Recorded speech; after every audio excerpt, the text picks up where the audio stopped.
थोड़ी सी ठोकर लगे गिर गए, थोड़ी सी ठोकर लगे गिर गए, नहीं ना।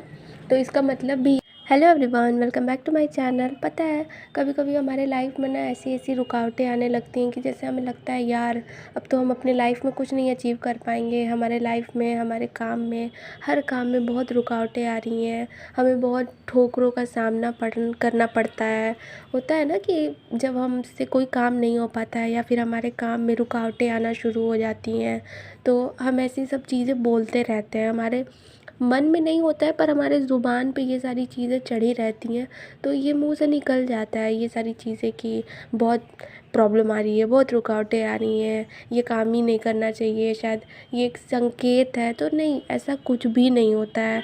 पता है हम अपने मन से बना लेते हैं कि रुकावटें आ रही हैं मतलब कि हाँ कोई इंट्यूशन हो रहा है, मतलब कुछ भगवान का इशारा है कि हाँ हमें ये काम नहीं करना चाहिए। नहीं, ये सब बस आपके मन का वहम है।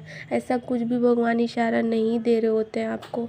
रुकावटें आ रही हैं, इसका मतलब है कि आपको आपके लाइफ में जो आगे आने वाली बड़ी प्रॉब्लम्स हैं उसका एक छोटा छोटा एक आपको होता है ना, छोटा छोटा डेमो, या फिर कह सकते हो आप छोटी छोटी रुकावटें इस वजह से दे रहे हैं भगवान आपको कि आप अपने लाइफ में जब बड़े मुकाम पे पहुँचो ना, तो अगर आपको वहाँ पे कोई प्रॉब्लम आए ना तो आप अपनी वो छोटी छोटी गलतियों से, छोटी छोटी रुकावटों से जो सबक आपने लिया होगा ना, वो सारी चीज़ें वो आपको आगे जा कर के काम देंगी। इस वजह से ये सारी रुकावटें आ रही हैं। हर ठोकर ना आपको गिरना ही नहीं, संभलना भी सिखाती है। कभी आप रास्ते में चलते होगे ना, कभी आप ध्यान नहीं दिए, आपको ठोकर आता है, आप लड़खड़ाते ज़रूर हो पर ऐसा थोड़े है कि हर ठोकर, थोड़ी सी ठोकर लगे गिर गए, थोड़ी सी ठोकर लगे गिर गए, नहीं ना। तो इसका मतलब भी यही होता है कि हर जो ठोकर लगेगी ना, ज़रूरी नहीं है कि आपको गिराने के लिए लगेगी।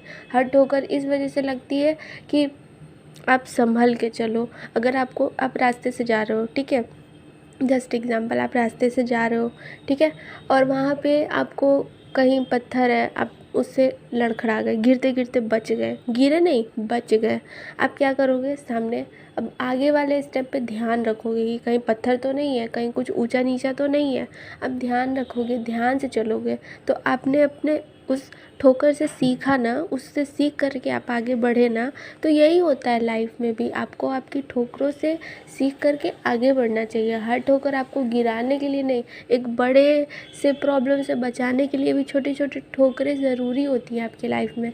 आप बताओ, अच्छा चलो एक बात बताओ, ठीक है, आप ठीक है बिना ठोकर खाए, बिना किसी प्रॉब्लम फेस किए बहुत बड़े मुकाम पे पहुंच गए, उस मुकाम पे पहुंच गए, सब कुछ बन गया, आपका फ्यूचर बन गया, सब कुछ सेटल हो गया, आप एकदम सेटल हो गए, और फिर अचानक से कोई बहुत बड़ी सी प्रॉब्लम आ गई, ठीक है, बहुत बड़ी सी प्रॉब्लम आ गई। आपको तो एक्सपीरियंस ही नहीं रहा कभी कि आप कैसे ठोकर खाए, कैसे उससे सीखे, कैसे उस सिचुएशन से बाहर निकले, प्रॉब्लम क्या होती है, ये सब कभी जाने ही नहीं। आप उस बड़े मुकाम पे पहुंच करके फिर उस प्रॉब्लम को कैसे सॉल्व करोगे, क्योंकि आपके पास तो कोई रास्ता ही नहीं रहेगा, फिर आपको कुछ समझ ही नहीं आएगा, फिर आप पैनिक करोगे, और उस पैनिक के चक्कर में हो सकता है आप जिस बड़े मुकाम पे, वो बड़ा मुकाम आप खो दो, जस्ट बिकॉज ऑफ कि आपने अपने पीछे, अपने पास्ट में कुछ भी सीखा नहीं है अपनी ठोकरों से, या फिर आपको कभी वैसा ठोकर मिला नहीं है कि आप उससे कुछ सीख सको। तो इस वजह से हमेशा हर चीज़ में निगेटिविटी खोजने का ज़रूरत नहीं होता है। बहुत सारी चीज़ें हमें पॉजिटिव भी साइन देती हैं, बट हमें लगता है कि नहीं नहीं, इसका मतलब है कि हाँ बैक ऑफ कर जाओ। नहीं, बैक ऑफ नहीं करना है, हमें पीछे नहीं हटना है। हम जिस रास्ते पे निकले हैं उस रास्ते पे रुकावटें आएंगी, आपको ठोकरें मिलेंगी, स्पीड ब्रेकर्स आएंगे। इट डज़ंट मीन कि आपको वहाँ पे रुक जाना है, आपको वहाँ से गिव अप कर देना है, नहीं। आपको अगर उस चीज़ में आपका पैशन है, आपको उस चीज़ में इंटरेस्ट है, आप डेफिनेटली वो काम करो। रुकावटें आएंगी, ठोकरें मिलेंगी, गिरोगे, संभलोगे, बहुत सारी चीज़ें होंगी, पर वो सारी चीज़ें आपको एक्सपीरियंस देंगी, आपको सबक देंगी, आपको कुछ सिखाएंगी। तो ये सारी चीज़ों को ध्यान में रखते हुए आपको अपनी लाइफ में आगे बढ़ना चाहिए, ना कि उन रुकावटों, उन ठोकरों से डर करके अपने जो भी ड्रीम्स है ना उनसे पीछे हो जाना चाहिए। तो बस यही था आज का छोटा सा टॉपिक। आई होप आपको अच्छा लगा हो, समझ में आया हो, आप रिलेट किए होगे। तो प्लीज़ मेरे वीडियो को लाइक शेयर एंड चैनल को सब्सक्राइब ज़रूर करिएगा। चलिए मिलते हैं अपने नेक्स्ट वीडियो में। Thank you so much.